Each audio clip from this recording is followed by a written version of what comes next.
आने वाली चतुर्दशी यानी मंगलवार को 12 जनवरी के दिन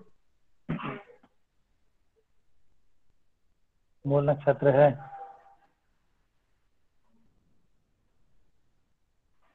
तो 11 जनवरी को देखिए, 11 जनवरी प्रातः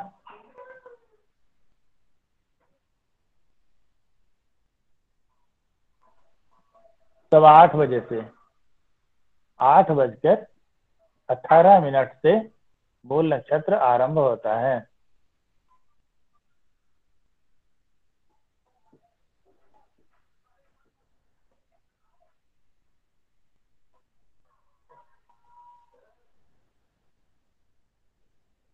और 12 जनवरी को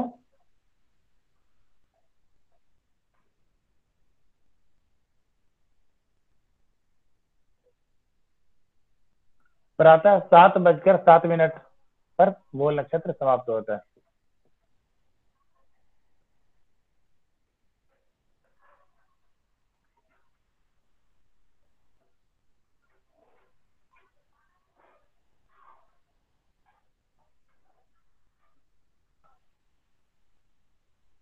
मूल समाप्त होता है।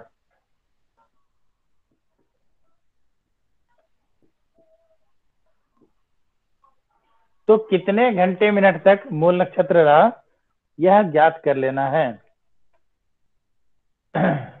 तो 11 जनवरी सुबह 8:18 से 12 जनवरी 7:07 तक मूल नक्षत्र रहेगा। तो आप देखिए कि कितनी देर तक रहा।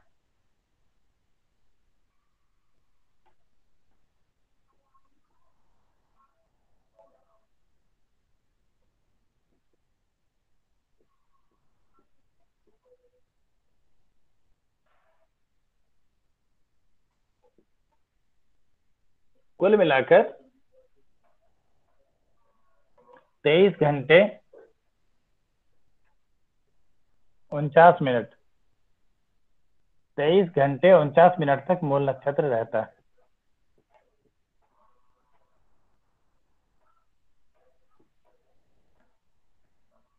ठीक है। अब समय को आप 15 भागों में बांट दीजिए और आपको जातक का जन्म समय मालूम ही है। जन्म समय तो पूछा होगा ना आपने, तो उस जन्म समय को देख लीजिए कि 15 में से किस भाग में हुए। अब इसको मिनट में बदल लेंगे। तो 23 को 60 से गुना कर देंगे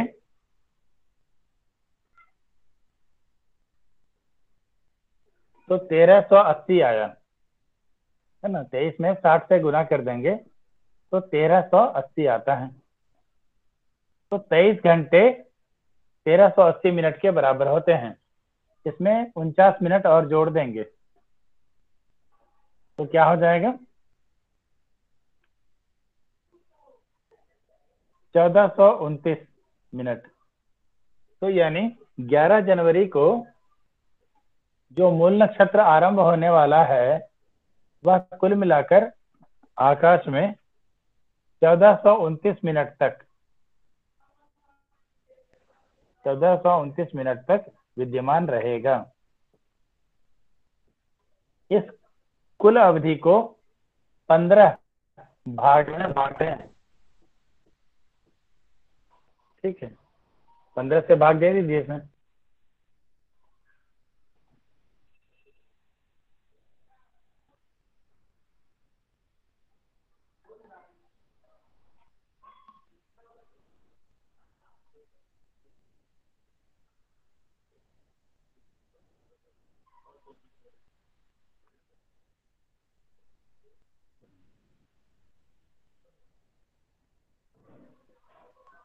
पंचानवे मिनट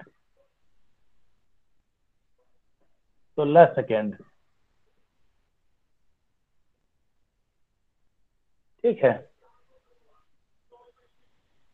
तो 15वां भाग 95 मिनट 16 सेकेंड यानी कि 1 घंटा 35 मिनट 16 सेकेंड का निकला। अब आप एक सारणी बना लीजिए।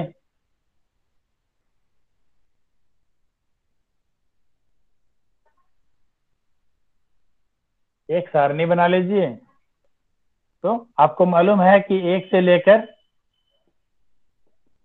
15 खंड बनाएंगे तो सब में क्या क्या फल होगा, है ना। जैसे आपको मालूम है कि 9वें खंड में सर्वनाश होता है,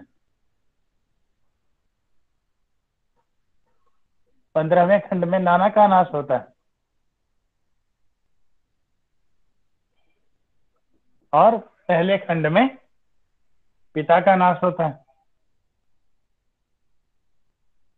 ऐसे आप सारणी बना लीजिए। और फिर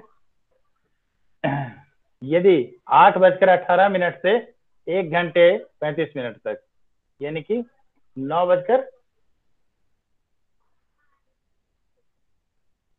है ना, तो 9:53 तक इतना समय पूरा होता है।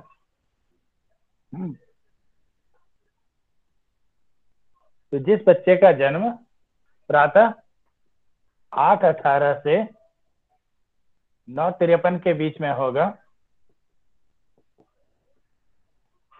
उस बच्चे को यह पहला दोष लिखेंगे, है ना। और पुनः इसमें 1 घंटा 35 मिनट 1 घंटा 35 मिनट 16 सेकेंड जोड़ देंगे, तो कितना आया, उतने बजकर उतने मिनट के इस समय पर दूसरा खंड आया। ऐसे ही 15 खंड करेंगे आप, और मूल नक्षत्र के फल बताएंगे। नक्षत्रों के इस तरह से विभाजन का गणित में आपको अन्य दूसरे फलाफल बताने के लिए भी बताने वाला हूं।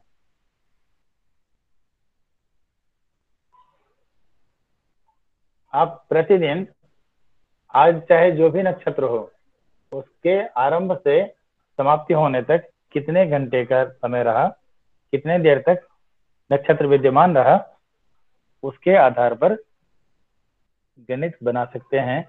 उससे आपको दिन भर के सभी ग्रहों का फल प्राप्त हो जाता है।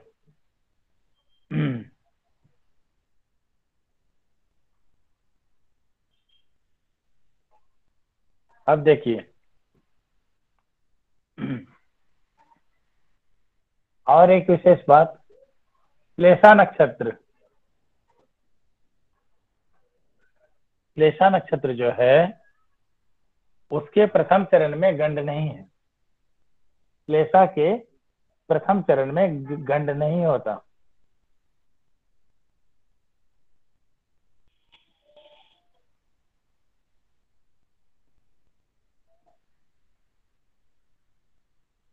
गंड नहीं, यह अपवाद बता रहा हूं। अश्लेषा जो नवम नक्षत्र है, नौवा,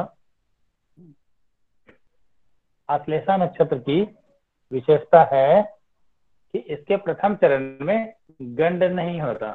यदि अश्लेषा नक्षत्र के प्रथम चरण में जन्म हुआ, अर्थात जन्म के समय यदि चंद्रमा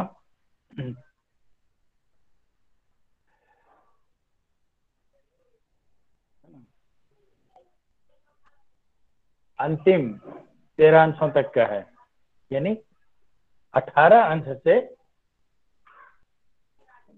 चंद्रमा के 17 से 20 अंश तक हैं, यदि कर्क राशि में, तो कहेंगे कि तब उसको गंड दोष नहीं लगा। प्रथम चरण कहां पर है इसका, तो कर्क राशि में आप जब नक्षत्रों का की संरचना देखेंगे तो पता चलेगा कि 17 से 20 अंशों तक कर्क राशि का जो क्षेत्र है वह श्लेषा का प्रथम चरण है। श्लेषा नक्षत्र का दूसरा चरण जो है वह धनगंड होता है। श्लेषा का द्वितीय चरण धनगंड कहलाता है।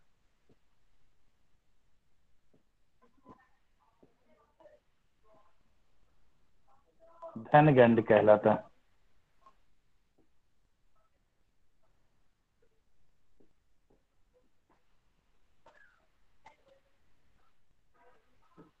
इस जन्म में यदि अश्लेषा नक्षत्र के द्वितीय चरण में जन्म हुआ है तब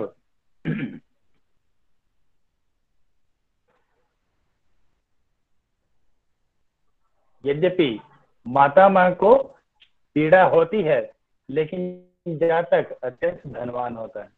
जिसको पीड़ा होनी है वो तो होगी ही, लेकिन जातक धन और संपदा से युक्त होता है, धनवान होता है।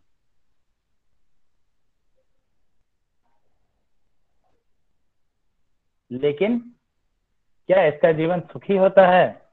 तो आचार्यों ने कहा नहीं।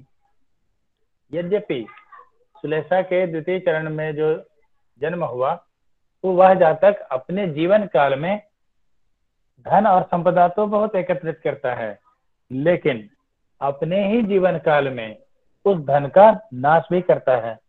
ऐसा व्यक्ति खूब कमाएगा और उस कमाए हुए पैसे को नाश कर देता है।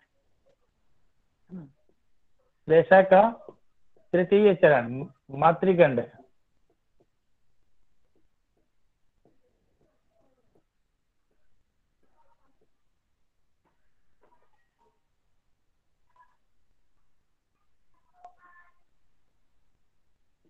तो यदि अश्लेषा नक्षत्र के तीसरे चरण में शिशु का जन्म हुआ तब आप क्या फल बताएंगे कि यद्यपि वह जातक अपनी माता को बहुत प्रेम भी करेगा और यदि बड़े होने तक माता का साथ बना रहा तो जब तक माता का साथ माता को सुख देगा, लेकिन उस जातक के ही कारण माता को कष्ट और मृत्यु प्राप्त होती है। श्लेषा के चतुर्थ चरण में पितृगंड होता है।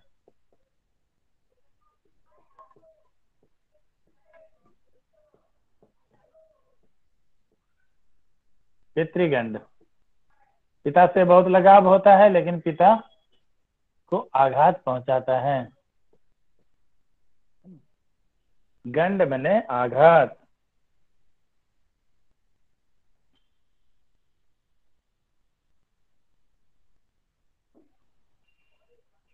तो पहला चरण किसी के लिए घातक नहीं है। दूसरे चरण का जन्म धन के लिए घातक है ना, धन के लिए अनिष्टकारी है। तीसरा चरण माता के लिए अनिष्टकारी है। चतुर्थ चरण पिता के लिए अनिष्टकारी, अनिष्ट करता है। धन से अनिष्ट करता है, पिता से माता से अनिष्ट करता है।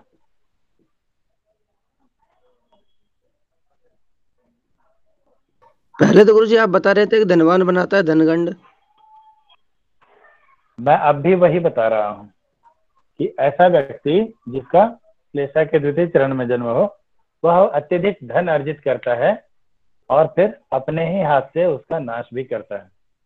ठीक है, ऐसे लोग साधारण घर में उत्पन्न होंगे, फिर अपने बाहुबल से अपार धन संपदा अर्जित करते हैं और अपने ही जीवन काल में उस धन संपदा को व्यर्थ व्यय भी कर देते हैं। तो ऐसे लोग आपको बताएंगे कि मेरे जीवन में बहुत उन्नति भी हुई और फिर मैं पुनः साधारण स्थिति में आ गया। पुनर्मूषिको भव। तीसरे चरण में भी माता को, जब तक माता के साथ है, माता को बहुत सुख देता है, किंतु यह जातक ही माता के अनिष्ट का कारक बनता है। उसके ही भाग्य से माता को रोग व्याधि और अकाल मृत्यु प्राप्त होती है। पितृगंड में भी ऐसा ही होता है। पिता का बहुत अपनापन, बहुत सानिध्य मिलता है। जातक भी पिता से बहुत लगाव रखता है, त्याग भी करता है, लेकिन पिता को उसके भाग्य से कष्ट होता है। जैसे राजीव गांधी को अपनी माता से बहुत लगाव था। जब इंदिरा गांधी जी का निधन हुआ था तो उन्होंने बहुत अच्छी अच्छी शायरी भी कही थी, लेकिन जब राजीव गांधी के भाग्य में राजयोग आया तो पहले इंदिरा गांधी की मृत्यु हुई, उसके बाद वो राजा बने। इंदिरा गांधी भी तब तक राजा नहीं बनी जब तक उसके पिता प्रधानमंत्री पद पर थे।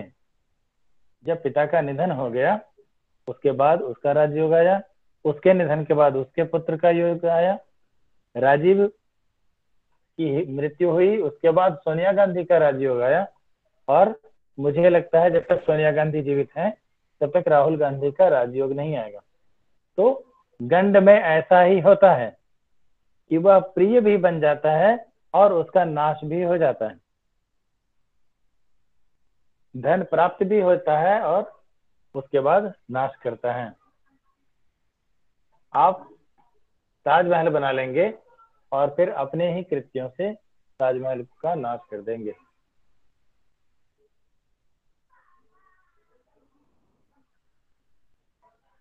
यही है।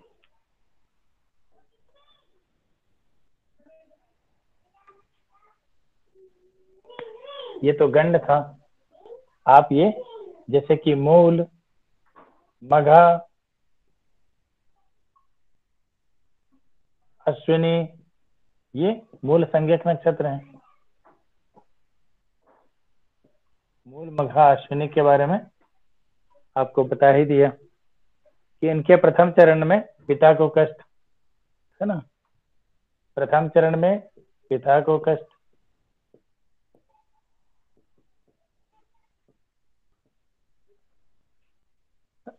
पिता को अरिष्ट होता है।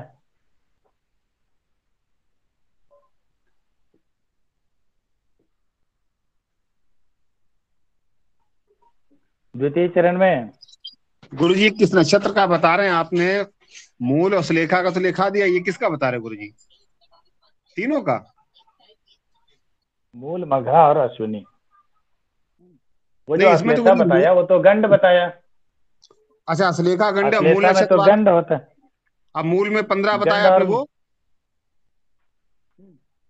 मूल में 15 बताया ना, मूल नक्षत्र में 15 हिस्से होते हैं। हाँ, तो वो तो पूरा हो गया ना, वो आप करेंगे है ना। तो जैसा मूल का है वैसा ही मघा का भी है और वैसा ही अश्विनी नक्षत्र का भी है, लेकिन मूल अधिक कठोर फलदायी होता है और मघा उसकी तुलना में सौम्य होता है। मघा से भी सौम्य अश्विनी में फल होता है। तो यद्यपि अरिष्ट होता है मघा नक्षत्र में भी और अश्विनी नक्षत्र में भी, लेकिन इन दोनों नक्षत्रों में अरिष्ट कम स्तर का होता है और मूल में अधिक स्तर का होता है। मूल नक्षत्र का जन्म है तो पिता का नाश लिखा है तो अधिक पीड़ा होगी, अधिक संकट आएगा। मघा में है तो थोड़ा बहुत संघर्ष होगा और अश्विनी नक्षत्र है तो साधारण पीड़ा रहती है। बस यही बताना है।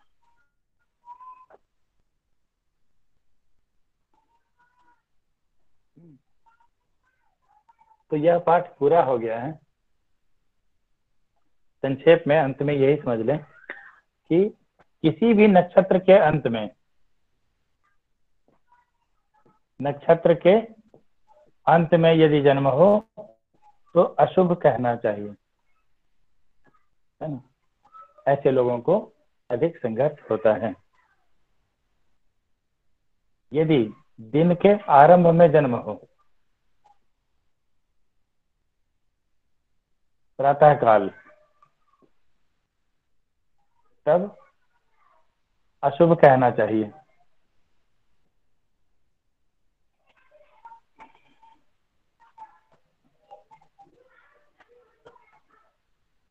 और दोनों संध्या में,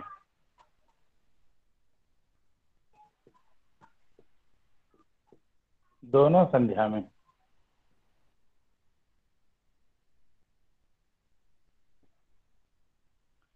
या तो किसी भी नक्षत्र के अंत में जन्म हो या दिन के आरंभ में एकदम सूर्योदय का काल ही जन्म का काल हो, है ना, या दोनों में से किसी भी संध्या में जन्म हो, तो कहते हैं कि इनका जीवन शिथिल चलेगा, धीमी प्रगति करेगा, है ना? यह शिथिल जीवन देता है, शिथिल अविकसित जीवन देता है।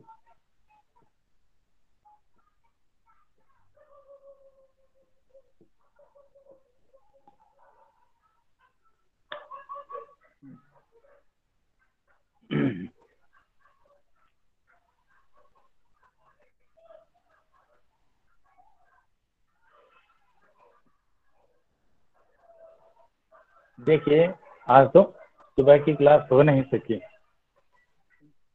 अपना समय चूक जाता है तो मुझे भी बहुत असुविधा होती।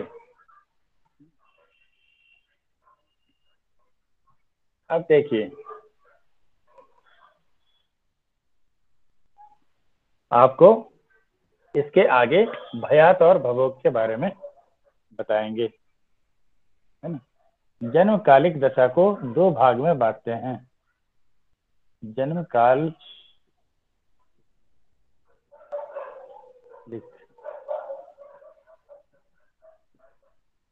जन्म के समय चंद्रमा जिस नक्षत्र में पाए गए उस नक्षत्र के स्वामी की महादशा में जन्म कहा जाता है।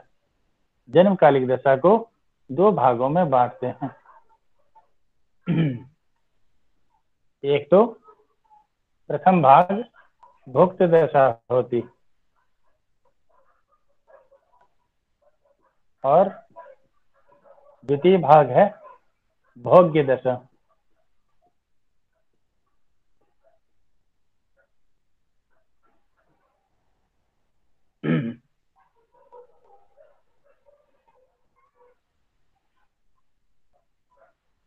नक्षत्र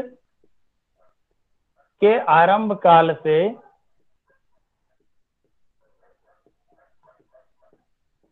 जन्म समय तक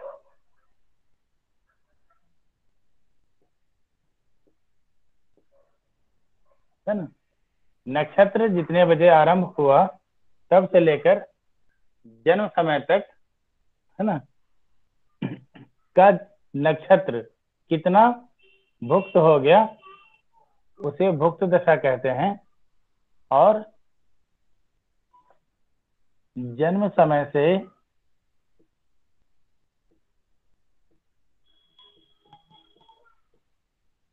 नक्षत्र समाप्ति तक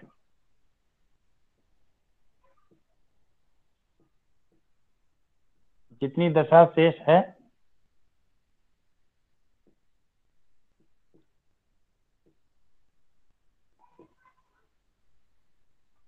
उसे भोग्य दशा कहते हैं।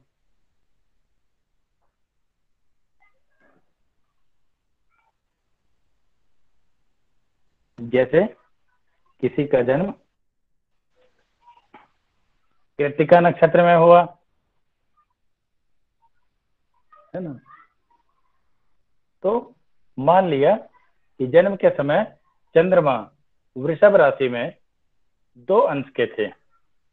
यदि जन्म के समय वृषभ राशि का 2 अंश का चंद्रमा है तो कहेंगे कृत्तिका नक्षत्र के द्वितीय चरण में है, अर्थात कृत्तिका नक्षत्र की प्रथम चरण की दशा भुक्त हो गई और द्वितीय, तृतीय और चतुर्थ चरण की दशा बाकी है ना। तो जो बाकी दशा है उसे भोग्य दशा कहते हैं, जो शेष रह गई, जो जातक भोगेगा।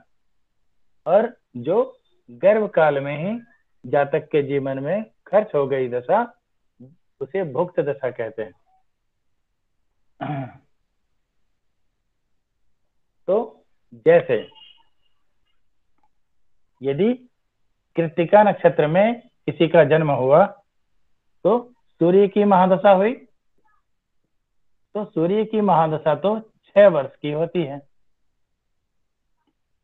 तो यदि कृत्तिका नक्षत्र के 4 चरण हैं, है ना, यदि कृत्तिका नक्षत्र के 4 चरण हैं तो दशा को भी 4 भाग में बांटेंगे बराबर बराबर, तो सूर्य जब प्रथम चरण में होंगे 3 अंश 20 कला तक के होंगे, यानी मेष राशि के अंत में यदि सूर्य होंगे, यदि मेष राशि का सूर्य 27 अंश 20 कला का हो, तब भी सूर्य की महादशा रहेगी। और यदि चंद्रमा वृषभ राशि में 6 अंश 40 कला का हो, तब भी सूर्य की ही महादशा रहेगी, यानी कि 10 अंश का सूर्य हो जाए जब तक, तब तक सूर्य महादशा ही रहेगी। इस बीच किसी का भी जन्म हो मेष राशि में, मेष के चंद्र 27-20 के होते हैं जब, तब से लेकर वृष में चंद्रमा 10 अंश के होंगे। इतने अवधि में जिन लोगों का भी जन्म होगा वे सभी सूर्य की ही महादशा में कहे जाएंगे। लेकिन किसी के 3 वर्ष चलेगा, किसी के 4.5 वर्ष चलेगा, किसी के 6 वर्ष पूरा चलेगा। जिसके प्रथम चरण के आदि में जन्म हुआ होगा उसे पूरे 6 साल की दशा, जिसके 2 चरण बाद जन्म हुआ होगा उसे आधे काल की दशा भोग्य होगी, है ना। तो भुक्त और भोग्य दशा निकालनी पड़ती है।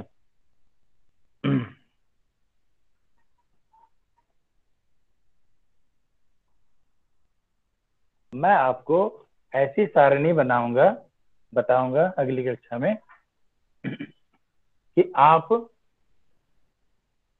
बहुत कम मेहनत में केवल चंद्रमा के अंश देखेंगे और बता देंगे कि कितनी दशा भुक्त हो चुकी और कितनी भोग्य बची हुई है। वह मैं अगली कक्षा में बताऊंगा, आज आपको केवल उदाहरण बता देता हूं।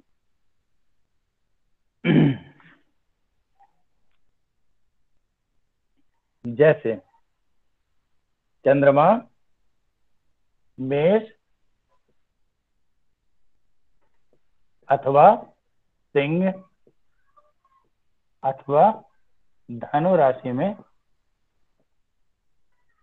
हो, यदि जन्म का चंद्र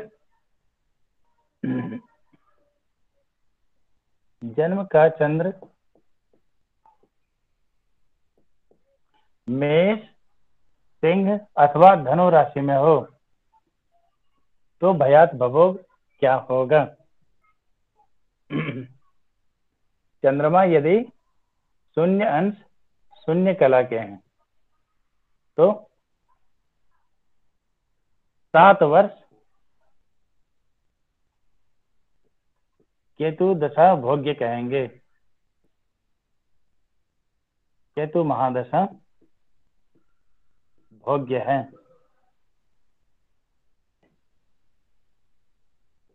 कि जन्म से लेकर अगले 7 वर्ष तक केतु महादशा चलेगी। यदि चंद्रमा 0 अंश 20 कला के हैं या, तब क्या कहेंगे, तब कहेंगे 6 वर्ष 9 माह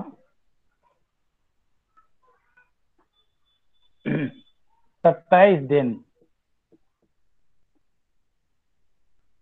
शेष है।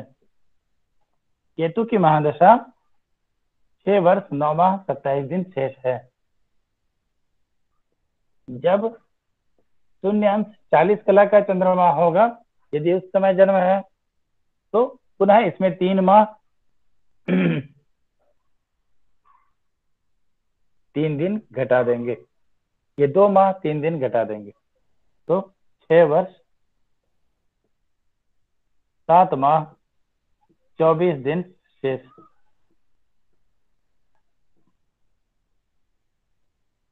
केतु महादशा चलेगी।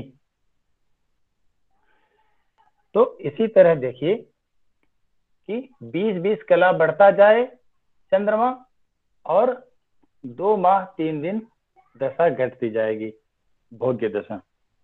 ऐसे ही करके अलग अलग राशियों में चंद्रमा के अंशादि के आधार पर आपको मैं सारणी बना दूंगा। तो अब आपका प्रश्न होगा कि चंद्रमा देखिए शून्य कला का है, तब 7 वर्ष बाकी हैं। 20 कला का हुआ तो 6.25 साल बाकी हैं। तो जब 10 कला का होगा तब, तो आपको मैंने इतना अनुपात बता दिया। शेष अनुपात जो इसके बीच का अनुपात है वह आप अपने विवेक से, अपने तर्क से निकालिए। ठीक है, तो अगली कक्षा में आपको भयात और भवोग के बारे में थोड़ा सा उसका परिकलन भी बताऊंगा कि कैसे उसको गणित से साधेंगे, और यह सारणी भी पूरी बता दूंगा 120 वर्षों की। आज की कक्षा पूरी करते हैं और अगली कक्षा में आपको इससे अच्छा वीडियो देने का प्रयास करेंगे।